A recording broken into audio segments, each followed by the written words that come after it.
کبھی کبھی ہمارا صبر، ہمارا انتظار ہمیں بہت وسوسوں میں ڈال دیتا ہے۔ ہمیں لگتا ہے کہ ہمارے ارد گرد رہنے والوں کو ان کی خوشیاں مل رہی ہیں اور ہم بس صرف تماشائی بن کر اپنی بے بسی کا تماشا دیکھ رہے ہیں۔ شاید ہمارے نصیب میں کوئی خوشی ہی نہیں، لیکن یہ محض کہ ہماری مختصر سی سوچ ہی ہو سکتی ہے، کیونکہ میرے اللہ کی رحمت کا تو کوئی حساب ہی نہیں۔ ہمارا اللہ بہتر جانتا ہے کہ ہمیں کون سی خوشی کب دینی ہے اور کتنے صبر کے بعد دینی ہے۔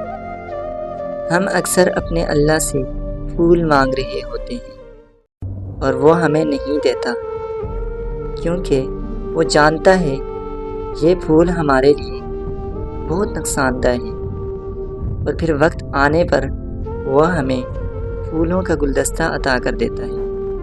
بے شک میرا اللہ بہت محبت کرنے والا ہے، اور انسان نہیں جانتا اللہ تعالیٰ کب کب کہاں کہاں کس طرح اپنے بندوں کو اپنے بندوں کے شر سے بچاتا ہے۔ ہم صرف تعلق ٹوٹتا دیکھتے ہیں، مگر اس سے جڑا شر، اسے دیکھنے والی آنکھ انسان کے پاس نہیں ہے، مگر وہ رب خوب جانتا ہے، وہ بڑا جاننے والا ہے، سینوں کے اندر چھپے رازوں اور نیتوں کو بھی۔